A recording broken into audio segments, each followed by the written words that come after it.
প্রাক্তন সাংসদ অর্জুন সিং তার বাসভবনে সাংবাদিক বৈঠকে কি বললেন শুনে নিন আপনারা জনপ্রিয় পোর্টাल चैनल अर्बन टाइम्स से। देखिए, इलेक्शन कमीशन का एक गाइडलाइन है कि कोई भी पॉलिटिकल पार्टी का आदमी, कोई भी गैर सरकारी अर्ध सरकारी किसी भी व्यक्ति को बीएलओ नहीं बनाया जाए। ये पूरा स्पष्ट गाइडलाइन है। पश्चिम बंगाल में भाटपाड़ा विधानसभा में हमने कई तथ्यों को आपके सामने रखा है। जैसे तथ्य नंबर 1 है कि पॉलिटिकल पार्टी के तृणमूल कांग्रेस के नेताओं को बीएलओ बनाया गया है। उनका फोटो के साथ मैं आपको तथ्य दिया हूँ। दूसरा है कि आंगनबाड़ी कर्मचारी को बीएलओ बनाया गया है, जो कि पूरा इलीगल है, इलेक्शन कमीशन के रूल को वायलेशन करता है। तीसरा, नॉन टीचिंग स्टाफ को बीएलओ बनाना, ये टोटल कानून के वायलेशन, इलेक्शन कमीशन का वायलेशन। सबसे बड़ा वायलेशन जो हुआ है कि पॉलिटिकल पार्टी के बारे में स्पष्ट निर्देश है, कॉन्टेक्चुअल के बारे में स्पष्ट निर्देश है कि ऐसे लोगों को नहीं बीएलओ बनाया जाए। ये बीएलओ बनाकर ये इलेक्शन कमीशन के जो नीचे लेवल के ऑफिसर है,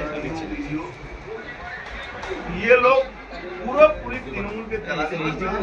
इनको इमीडिएट बर्खास्त करना चाहिए। बैरकपुर एसडीओ को यहाँ का जो बैरकपुर में जो जितने वीडियो हैं सारे लोगों को बर्खास्त करना चाहिए, क्योंकि अगर ये लोग रहेंगे तो मरा हुआ वोट, जो वोट यहाँ से चला गया है, जिनकी शादी हो गई, जो ट्रांसफर वोट है, वो सारा वोट यहाँ लोग अभी भी यहाँ रोहिंग्या, बांग्लादेशी, अनुप्रवेशकारी, पाकिस्तानी लोगों का ये नाम बात नहीं होगा। अभी तक 1 से 17 नंबर वार्ड भाटपाड़ा विधानसभा 105 नंबर में 9,377 लोगों को हमने चिन्हित किया है, जो या तो मर गए हैं, जो यहाँ से वोटर लिस्ट यहाँ से चले गए हैं, इनका आज भी वोटर लिस्ट में नाम है, और या तो वो यहाँ रहते नहीं है, ट्रांसफर हो गए हैं, या मारे गए हैं, या यहाँ डबल वोटर है। ये तीनों चिन्हित हमने करके आपको ऑफिशियली डॉक्यूमेंट के साथ हमने कंप्लेंट इलेक्शन कमीशन को दिया, आपको भी हमने जानकारी। आपने फोटो दिखाया, कई टीएमसी के नेता कर्मी हैं, तो क्या लगता है क्या उद्देश्य रहा होगा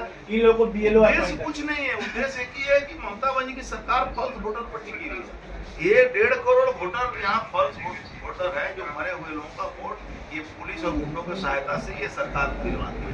ऐसे वोटर बाद हो जाएंगे तो ममता बनर्जी की सरकार को या 50 सीट से ज्यादा नहीं। चुनाव आयोग के पास आप जा रहे हैं, क्या लगता है कहाँ वहाँ पर कितनी सफलता मिलने वाली है? चुनाव आयोग को हमने ऑफिशियली लेटर देकर भेज दिया है। आज आपको पब्लिक डोमेन में मैंने इस बात को रखा है। मुझे पूर्ण विश्वास है कि इलेक्शन कमीशन 5 मुद्दों पर गंभीर रूप से विचार करेगा।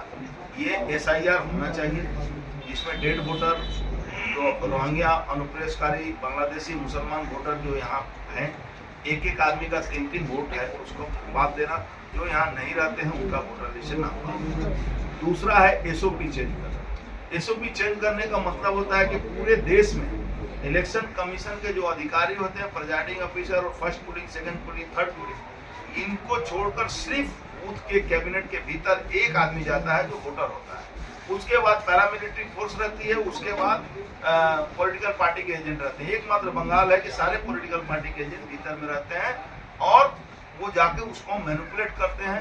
आपको मालूम होगा कि वेबकास्ट के लेकर जो कैमरा बोलता है कि कैमरा होता है, वेबकास्ट की पूरा एजेंसी जो था वो आईपैड को दिया गया था। पिछला जो इलेक्शन कमीशन है उसने आईपैड को बंगाल में देकर रखा था, जिससे क्या होता था कि तमाम तथ्य आने के बावजूद भी या तो कैमरा को डिलीट कर दिया जाता था, या कैमरा को ये बोला जाता था कि नेटवर्क नहीं काम कर रहा है, इसलिए कैमरा में फोटो नहीं आ रहा है। तो हम लोगों ने SOP चेंज करने के लिए इसलिए कहा है कि सारा पॉलिटिकल पार्टी के एजेंट बाहर रहे, उसके बाद पैरामिलिट्री फोर्स रहे, उसके बाद प्रिजाइडिंग ऑफिसर यानी कि सरकारी अधिकारी जो वोट के अधिकारी हैं वो रहे। 200 मीटर के भीतर पहले जो SOP में था कि कोई स्टेट पुलिस भीतर नहीं जा सकती है, इस बार भी वैसा और स्वच्छ रूप से ये जो पैरामिलिट्री की जो पोस्टिंग होती है, रात में जब शाम को जब जाते हैं तो वहां उनको शराब शबाब के इंतजाम में सरकारी पार्टी करती है। इसलिए ऐसे लोगों को या तो पॉलिटिकल पार्टी वो बूथ पर नहीं पहुंच पाए, और अगर इसको नहीं रोक पाती है तो तमाम ये जो पैरामिलिट्री फोर्स जो जिस बूथ पर रात में जाती है, 2 बजे, 3 बजे, 4 बजे के बाद उस बूथ से दूसरे बूथ में उनको ट्रांसफर कर देना चाहिए, जाके जो भी मैनिपुलेशन हुआ हो वो डिस्ट्रॉय हो जाए। ये कई तरह के हमने सजेशन दिया है जो आने वाले इलेक्शन में हम एक एग्जाम्पल भी देंगे कि बिहार का जब चुनाव होगा तो बिहार के चुनाव में सारे पोलिंग एजेंट बाहर बैठते हैं, उसका 200 विधानसभा का हम वीडियो रिकॉर्डिंग इलेक्शन कमीशन को देंगे और सुप्रीम कोर्ट में फाइलिंग भी करेंगे। और जो सबसे महत्वपूर्ण बात ये है कि पश्चिम बंगाल का चुनाव विशेष रूप से इस पर नजर रखा जाए, क्योंकि पश्चिम बंगाल के चुनाव ये 7 दफा 8 दफा 9 दफा करके एक आदमी दूसरे क्षेत्रों में जाकर मैनिपुलेट करता है। इसको भी आप यहाँ पर कई बार एमएलए रह चुके हैं, आप सांसद रह चुके हैं, क्या ये भुआ वोट पहले भी था या फिर नए सिरे से? देखिए 2002 के बाद से ये जो भी वोट फॉल्स वोटर बना है वो कहीं ना कहीं तो वोट को मैनिपुलेट करता है। मैं उस समय था, सारे भारतवर्ष में लोग थे, सारे भारतवर्ष में चुनाव हुआ है, लेकिन जब से ठीक किया जाए तब से ठीक है, उसमें कोई बात नहीं। जान दे देंगे लेकिन एसआईआर लागू होने नहीं देंगे, ऐसे ही लगातार सरकार। तो हम लोग ममता बनर्जी को चैलेंज करते हैं कि वो एसआईआर रोक के दिखाएं, उनकी जान भी जाएगी और उनका चैलेंज भी नहीं जाएगा। ममता बनर्जी ने बार बार ये आरोप लगाया है कि जब भी इलेक्शन होता है तो केंद्रीय सुरक्षा बल को लगाकर यहाँ पे केंद्र सरकार यूटिलाइज करती है। भैया हम लोग का केंद्र पैरामिलिट्री फोर्स के बारे में अच्छा अभिज्ञता नहीं है। पैरामिलिट्री फोर्स बूथ पर चुनाव के दिन बहुत सारे जगहों पर बहुत सारे बूथों पर बिक जाती है। शराब और शबाब के चक्कर में पड़कर ऐसे लोग वोट को मैनिपुलेट करते हैं। आपने बोला है वीडियो एसडीओ पे एलिगेशन लगाया कि ये जो फॉल्स वोट है उसमें वो लोगों का हाथ होता है, क्या कहेंगे इस बारे में? आप पंचायत चुनाव के अगर मद्देनजर रखेंगे तो पंचायत चुनाव में किस तरह का मैनिपुलेशन हुआ था? और ये एक बूथ पर 1000 वोट है, 1500 बैलेट पेपर छपवाएगा, 500 पहले ही से मार के भीतर रखा गया। अब वोट पड़ा है 800, अब भीतर में बैलेट बॉक्स के अंदर वोट निकल रहा है 1200। इस तरह का इस लेवल का दुर्नीति ये बंगाल में ही संभव है। आपके इसके खिलाफ कोई कंप्लेंट करेंगे? साहब कंप्लेन कर ही तो रहे, कंप्लेन कर रहे हैं। आने वाले दिन में और लड़ाई होगी इसके बारे में।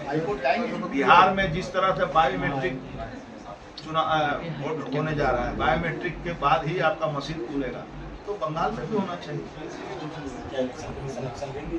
तो लगता है कि होना चाहिए। आपने सर अभी बोला है जे टीचर के खिलाफ, जो टीचर कोई पार्थोभौमिक ने यहाँ पे कुछ फॉल्स डॉक्यूमेंट्स देके कुछ टीचर को नियुक्त किया है। प्राइमरी टीचरों में जो लड़के बांग्ला भाषी हैं उनको हिंदी स्कूल से सर्टिफिकेट बना के, कोई क्या विद्या विकास नाम है उसकी स्कूल से सर्टिफिकेट बना के बहुत सारे लोगों को नौकरी दिया गया। 2 लाख 5 लाख 10 लाख 15 लाख रुपया पूरा। ये सरकार तो स्कैम की सरकार है, हर जगह दुर्नीति की सरकार है। उसमें भी किया गया, उसका भी कोर्ट में मामला चल रहा है। हमको लगता है उसका भी फैसला आएगा, धोमी की जेल जाएंगे। जो किया है उसको ही जेल जाना होगा। आपको क्या समझ में आता है कि ममता बनर्जी जेल नहीं जाएंगी? ममता बनर्जी को भी जेल में जाना चाहिए। उनके कैबिनेट के मंत्री चोरी कर रहे हैं, उनको पता नहीं है? ऐसा थोड़े हो सकता है। वो तो रिजाइन देंगे नहीं, उनको तो हटाना ही पड़ेगा, उनको तो जेल में डालना ही पड़ेगा, तब बंगाल में स्वच्छ शासन की व्यवस्था होगी। सर